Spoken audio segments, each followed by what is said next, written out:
Not all of them, some of them though. Jim Jones was never better than Nas. Jim Jones will never be better than Nas. And this is coming from somebody that's not a Nas fan. I love Dipset. I love the Diplomats. I love Bird Gang. But we not about to start rewriting history because Jim Jones got confidence. I recently saw a clip on Instagram where a young kid was comparing you to Nas and saying that you got that's my young boy. big right there. hits.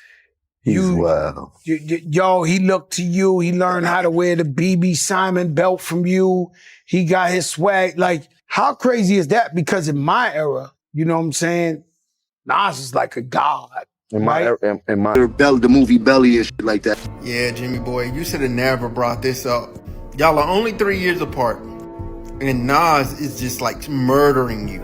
You asked us to look up the stats, and here they are.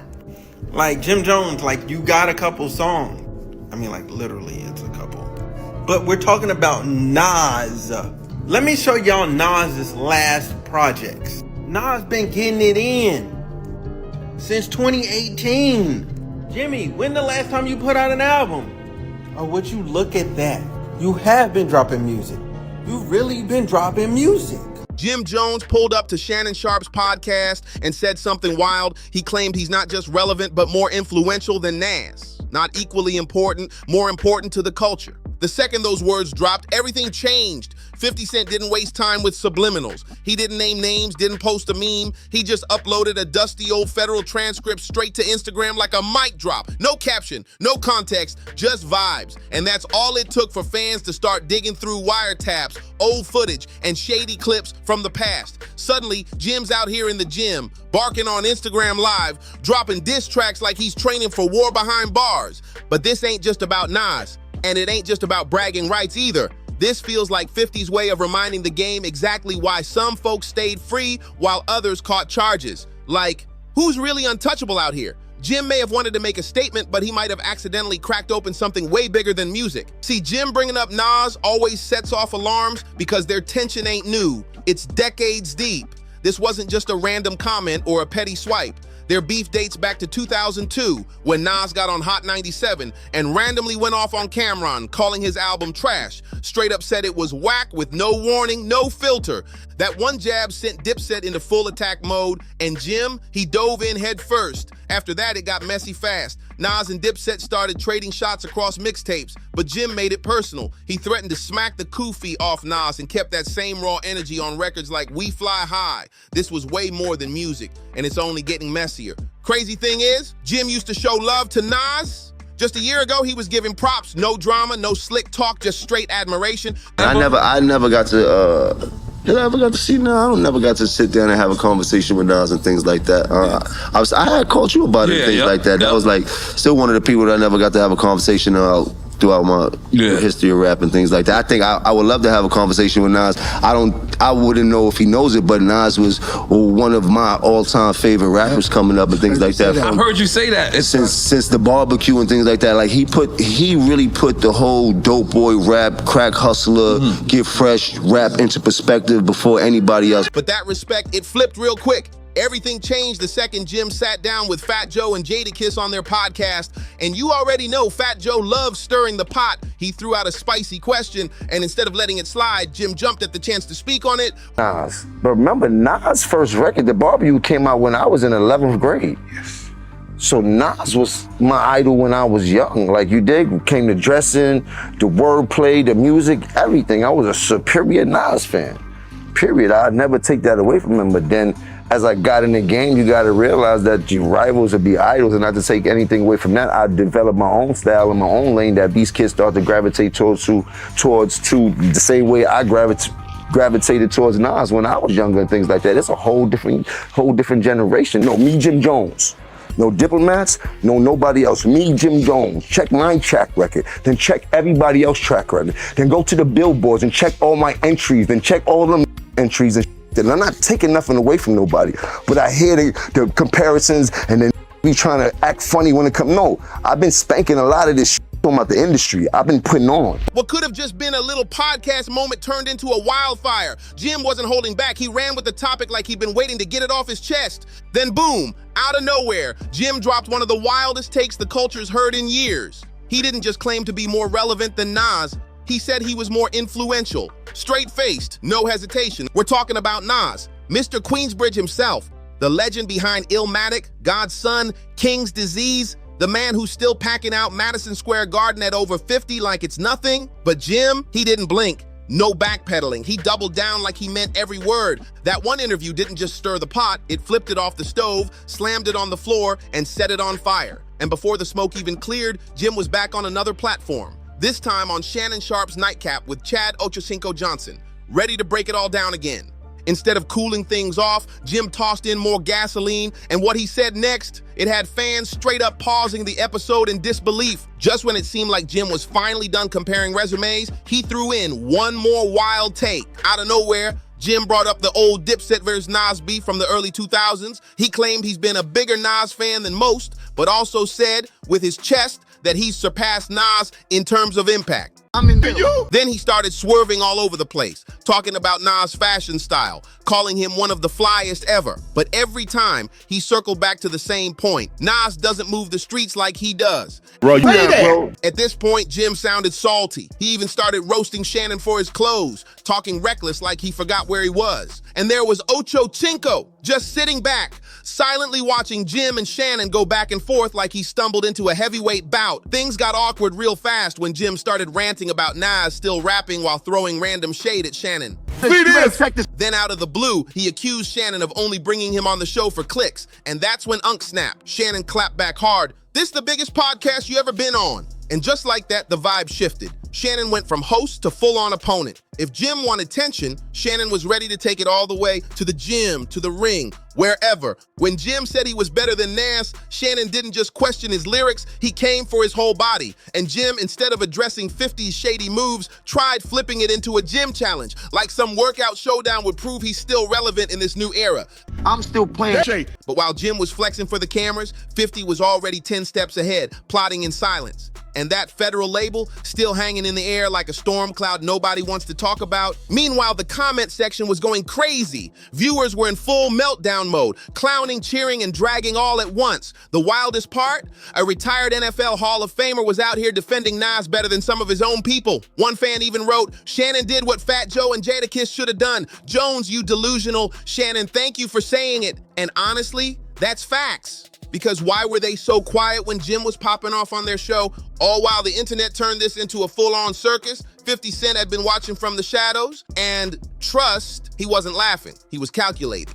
Just when folks thought things couldn't get any more petty, boom, a throwback clip got dug up and dropped all over social media. When it got, honestly, I can't, like, if it was like Jim Jones, imagine putting a pen to paper to write about him. He was so nice. He was so nice about him. How did you do that? What's the first sentence? What the fuck do you write about him? I'm not anxious to hear the Jim Jones diss record. Like, I'm like, yo. The used to have so nervous was like B.I.G., Pop. Right. Even Cannabis, like Eminem, used to have you like, if we go at it, dog, we gotta go hard. You know what I'm saying? But these Jim Jones, like, I mean, I respect you getting your money. You're like, exactly, right? Ultimate disrespect. Back in the day, Nas didn't even acknowledge Jim. He straight up laughed him off the stage. And now in 2025, that same exact energy is spinning the block like it never left. The second 50 caught wind of Jim saying he's better than Nas. He didn't argue, didn't rant. He just laughed. Then pulled up some receipts from his bottomless petty vault and re-sparked one of the most scandalous rumors in hip-hop history. He called Jim Individual One. And if you know, you know. That ain't just some nickname, that's a full-blown federal label. During Tekashi Explosive trial, prosecutors played a phone call that they claimed featured Jim Jones, though in court, he wasn't named outright. Instead, he was referred to as Individual One. In that call, someone was allegedly giving orders to gang members to violate Tekashi for flipping on the set. Jim's voice was never officially confirmed, and he was never charged with anything. But the streets, the blogs, and especially 50 Cent, oh, they never let that moment die. Fast forward to now, Jim's on podcasts flexing, throwing shade, and trying to bait Nas into a lyrical war. And 50, he saw the perfect moment to strike. he dipped back into his Instagram petty vault and reposted a meme he had once deleted real quick. It read, "So that's why they ain't pull him in? Straight up cold." One fan even wrote, "Say it ain't so, Jimmy." The timing couldn't have been messier. Rewind to 2019 when the Shade Room dropped an update from Tekashi's trial. A verified courtroom reporter claimed Tekashi named Jim Jones as a 9 Trey member, and of course 50 couldn't resist. He jumped into the comments like it was an open mic. Then came the infamous moment, that video of 50 looking scared. He posted, "I'm afraid for my life. I mean, Jimmy is gang gang." I'm hiding out in Texas. Please, whatever you do, don't tell them I'm in San Antonio. Don't tell them I'm staying at the Four Seasons. Don't tell them, please, don't tell them, man, because there's just so much pressure on me right now. I don't know what to do.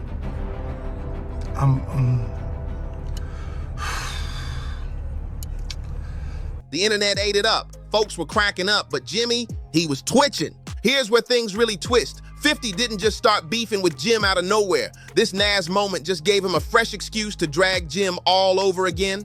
Way back in 2007, 50 made a bold move. He brought out Jim Jones and Juelz Santana during a G-Unit show, right in the middle of Dipset's internal drama. The crew was already falling apart behind closed doors, and Cameron saw it as pure disrespect.